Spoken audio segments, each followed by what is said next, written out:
नमस्काराः। आदौ मङ्गलाचरणम्। असतो मा सद्गमय तमसो मा ज्योतिर्गमय मृत्योर्मा अमृतं गमय। ॐ शान्तिः शान्तिः शान्तिः। वाक्यकारं वररुचिं भाष्यकारं पतञ्जलिं पाणिनिं सूत्रकारं च प्रणतोऽस्मि मुनित्रयम्। सर्वेषां स्वागतम्। नेट् परीक्षायां 73 कोड् पेपर् यद्वर्तते तत्र समासः इति कश्चन अंशः अस्ति। तर्हि समासः नाम कः भवति, तस्य किं स्वरूपं, तस्य कति भेदाः वर्तन्ते इत्येतादृशान् अंशान् अद्य वयं पठिष्यामः। तर्हि अद्य किं पठिष्यामः इत्युक्ते समासः नाम कः, समासः कतिविधः, समासे कुत्र शक्तिः, समासे का वृत्तिः, समर्थः पदविधिः इति एकं सूत्रं, तस्य कः अर्थः, तत् कीदृशं सूत्रम् इति एतान् अंशान् वयमद्य पठिष्यामः। समासः नाम कः इति। समासः नाम संक्षेपः, नाम अनेकस्य पदस्य एकपदीभवनमेव समासः इति उच्यते। नाम अनेकस्य पदस्य संक्षेपः। संक्षेपः नाम कीदृशसंक्षेपः, एकपदीभवनरूपसंक्षेपः समासः इति उच्यते। यथा सीतायाः पतिः इति अस्ति उदाहरणं। सीतायाः इति एकं पदं, पतिः इति एकं पदं। तर्हि अनयोः पदयोः संक्षेपः। संक्षेपः नाम कथम्, एकपदीभवनं। तर्हि सीतापतिः इति समासः। तर्हि अनेकस्य पदस्य एकपदीभवनम् एव समासः इति उच्यते। तर्हि अयं समासः कीदृशः अस्ति, कतिविधः अस्ति इत्युक्ते समासः स्थूलतः द्विविधः अस्ति। विशेषसंज्ञा विनिर्मुक्तः, विशेषसंज्ञायुक्तः इति। विशेषसंज्ञा विनिर्मुक्तः इत्युक्ते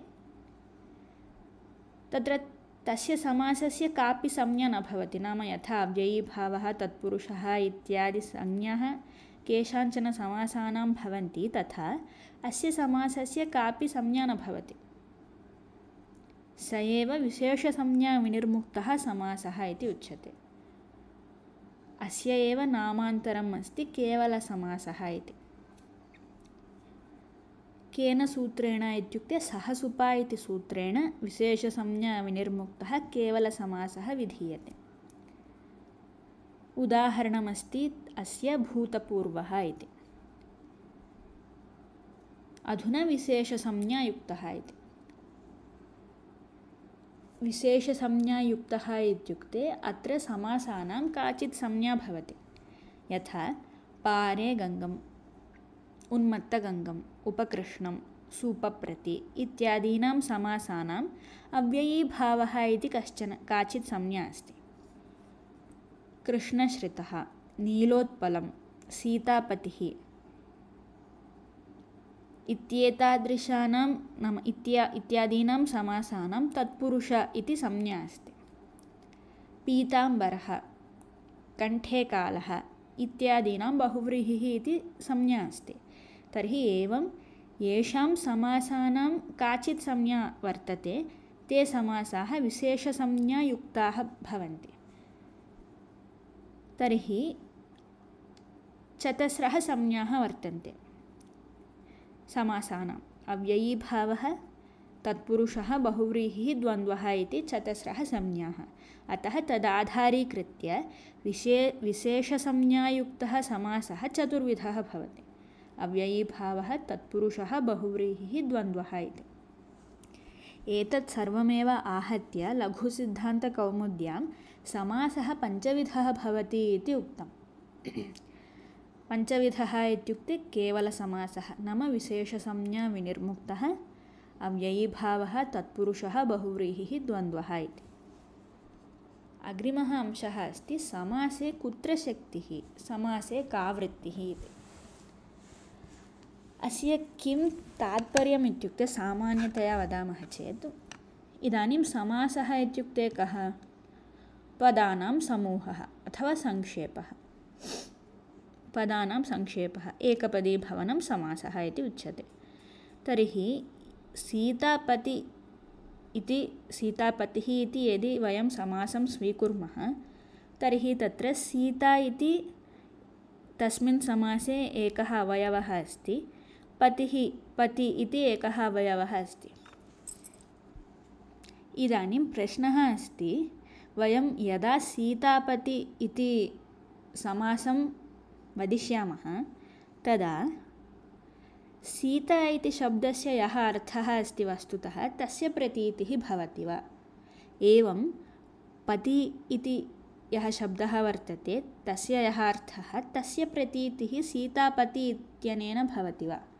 नाम सीतापतिशब्दस्य यदा वयं प्रयोगं करिष्यामः तदा सीता इति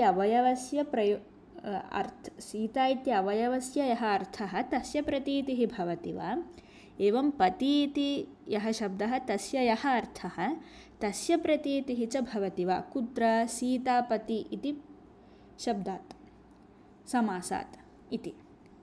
यदि प्रतीतिः न भवति तर्हि ते अवयवाः समुदाये तस्मिन् समुदाये निरर्थकाः इति उच्यन्ते। यदि भवति तर्हि सार्थकाः। यदि निरर्थकाः इति वदामः तर्हि सीतापति इति शब्दस्य अर्थः कः भवति इत्युक्ते अवयवान् आधारीकृत्य तस्य समासस्य अर्थः न भवति, किन्तु तस्य समासस्य पृथगेव अर्थः भवति इति यदि उच्यते तर्हि समुदायशक्तिः इति वदामः। पुनः वदामि, नाम समासे ये अवयवाः वर्तन्ते तेषाम् अवयवानां यः स्वार्थः अस्ति सः यदि समासे न प्रतीयते तर्हि समुदायशक्तिः। यदि अवयवानां यः स्वार्थः तस्य प्रतीतिः अपि समासे भवति तर्हि समुदायशक्तिः नास्ति। तर्हि समासे कुत्र शक्तिः इत्यत्र मतद्वयमस्ति। दीक्षितस्य मतमेकं, नागेशस्य मतमेकं। दीक्षितः इत्युक्ते सिद्धान्तकौमुदीकारः अस्ति, भट्टोजिदीक्षितः। सः किं वदति? समासे ये अवयवाः वर्तन्ते तेषां यः स्वार्थः तस्य प्रतीतिः समासे न भवति इति। तर्हि समासे अवयवानां निरर्थकता इति।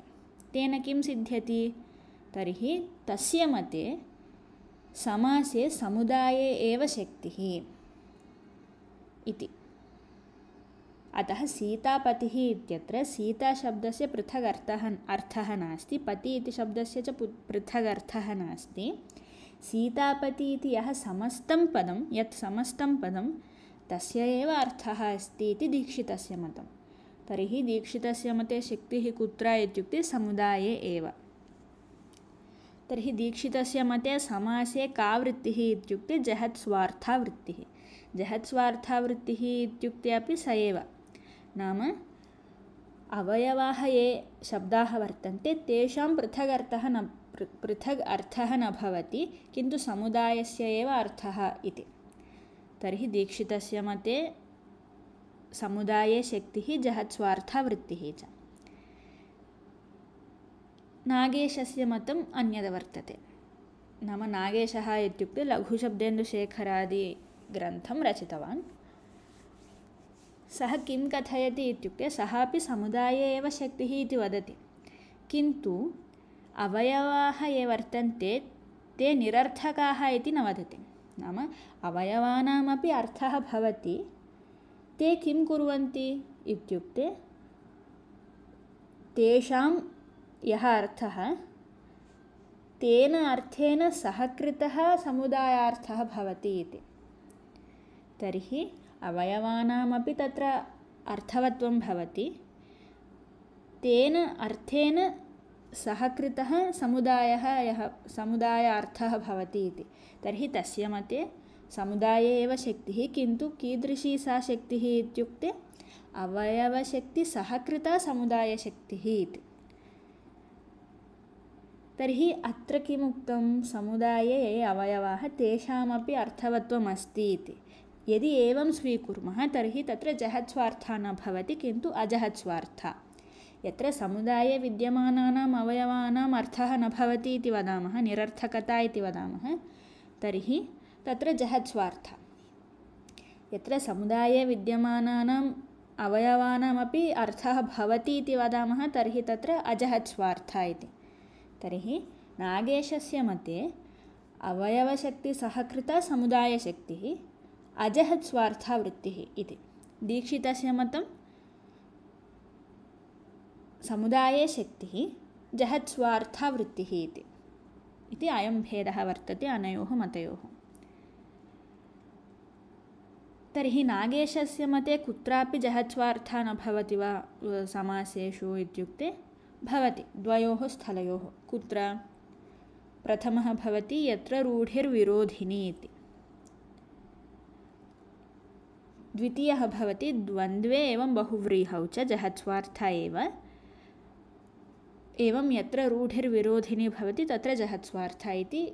एतयोः स्थलयोः नागेशस्य मते अपि जहत्स्वार्था एव इति विशेषः। अधुना समर्थः पदविधिः इति सूत्रम्। इदं द्वितीयाध्यायस्य अष्टाध्याय्यां द्वितीयाध्यायस्य प्रथमे पादे प्रथमं सूत्रं भवति। समासप्रकरणस्य मुख्यं सूत्रं भवति। अस्य कः अर्थः इत्युक्ते यत्र पदानि आश्रित्य कश्चन विधिः भवति सः विधिः तदा एव करणीयः यदा तत्र किञ्चित् सामर्थ्यं भवति।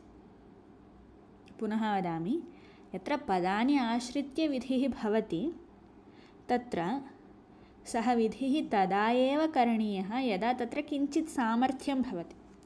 उदाहरणम्, इदानीं राज्ञः पुरुषः इति अस्ति। अत्र षष्ठीसमासः करणीयः।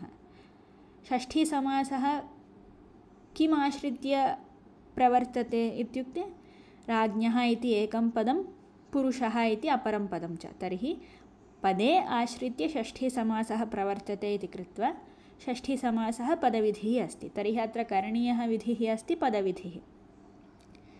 तर्हि पदविधिः करणीयः चेत् किम् आवश्यकं? सामर्थ्यम् आवश्यकं। सामर्थ्यम् इत्युक्ते किं? सम्बन्धः।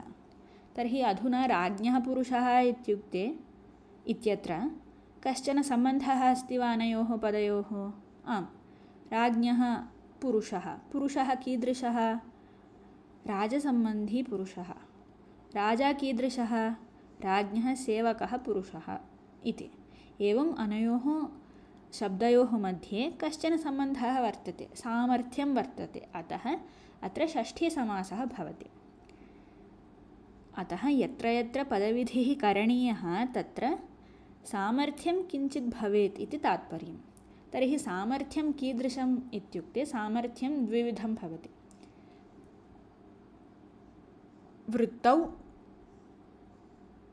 एवं वाक्ये च द्विविधं। वाक्ये व्यपेक्षारूपसामर्थ्यं भवति, वृत्तौ एकार्थीभावरूपसामर्थ्यं भवति। वृत्तिः इत्युक्ते समासः, कृत्तद्धित, एकशेष, सनादयः इति पञ्चवृत्तयः। तर्हि वृत्तिश्चेत् तत्र एकार्थीभावरूपसामर्थ्यं, वाक्यं चेत् तत्र व्यपेक्षारूपसामर्थ्यम् इति सामर्थ्यं द्विविधं भवति। एवं च इदं सूत्रं कीदृशं? समर्थः पदविधिः इति सूत्रं कीदृशम् इत्युक्ते अधिकारसूत्रं भवति वा इति प्रश्नः क्रियते। नाम अत्र सामान्यतया अस्माभिः किं ज्ञातव्यम् इत्युक्ते व्याकरणे सूत्रं षड्विधं भवति। तत्र अधिकारसूत्रम् इति एकं। समर्थः पदविधिः इति अधिकारसूत्रं भवति वा इति विचारः क्रियते। यदि अधिकारसूत्रम् इति स्वीकरिष्यामः तर्हि तत्र केचन दोषाः आगमिष्यन्ति। अतः किम् अन्ततः सिद्धान्तितम् इत्युक्ते इदं सूत्रं परिभाषासूत्रं भवति इति। तर्हि समर्थः पदविधिः इति सूत्रम् अधिकृत्य अस्माभिः किं स्मर्तव्यम् इत्युक्ते पदसम्बन्धीविधिः समर्थाश्रितः बोध्यः, नाम यत्र सामर्थ्यं भवति तत्र एव पदविधिः भवति। सामर्थ्यं कतिविधं द्विविधं, वाक्ये व्यपेक्षारूपं, वृत्तौ एकार्थीभावरूपम्। एवञ्च इदं सूत्रं परिभाषासूत्रम् इति। एतदंशत्रयम् अस्माभिः स्मर्तव्यं। तर्हि अद्य एतावत् भवतु। अत्र अभ्यासौ द्वौ दत्तौ, तयोः समाधानं किं भवति इति विचिन्त्य कमेण्ट् रूपेण लिखन्तु। अत्र प्रथमः अभ्यासः अस्ति सत्यकथनं चिनुत इति। कथनद्वयं दत्तं, तत्र किं कथनं सत्यम् इति विकल्पाः अपि दत्ताः। समीचीनम् उत्तरं स्वीकुर्वन्तु, लिखन्तु। द्वितीयः अभ्यासः अस्ति विशिष्टसंज्ञाविनिर्मुक्तः कः इति। अयं प्रश्नः वस्तुतः पूर्वेषु वर्षेषु आगतः, अतः सम्यक् विचिन्त्य समाधानं लिखन्तु। तर्हि अद्य एतावत् भवतु। पुनः अग्रिमायां कक्ष्यायां मेलिष्यामः। धन्यवादाः।